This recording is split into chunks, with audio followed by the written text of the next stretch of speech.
நான் தான் முதல்வராக இருப்பேன் அப்படின்னு இவரும் ஒரு படத்துல தான் இவர் நெப்போலியன் தான் சொல்லுவார், கல்யாண வீடா இருந்தா நான் தான் மாப்பிள்ளை, இலவு வீடா இருந்தா நான் தான் போனோம், அப்போ சாகரத்துக்கு கூட நான் தயாரா இருக்கிறேன், எனக்கு வந்து மாலையும் மரியாதையும் கிடைக்கணும் அப்படின்னு. அந்த மாதிரி நான் வந்துட்டு அதிமுகவில் சேர்ந்தா என்னுடைய கண்டிஷன் என்னன்னா நான் தான் முதல்வராக இருப்பேன்.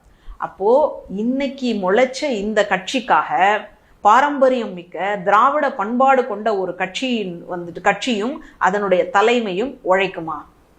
சாதாரண கேள்வி தானங்க. நான் வந்துட்டு முதல்வர் அப்படின்ற இடத்துல நிற்கும் பொழுது எனக்காக நீங்க வந்து வேலை செஞ்சு கொடுங்க, நான் முதல்வர் ஆயிடுறேன் அப்படின்னு சொன்னா இது எப்படிங்க ஏத்துக்க முடியும்? யாராவது இதை கேட்டாங்கன்னா எப்படி சிரிப்பாங்க? அப்போ இந்த அளவுக்கு அதிமுகவை மோசமான பலவீனமான ஒரு கட்சியாக மாற்றிய பெருமை எடப்பாடி அவர்களுக்கு தான் உண்டு. அதனால அவர் எப்படியாவது அந்த கட்சியை காப்பாற்றணும் அப்படின்றத விட தான் தான் பொதுச் செயலாளர் அப்படின்றத தக்க வைக்க வேண்டும் அப்படின்றதுக்காக தான் இதை வந்து பண்றார்.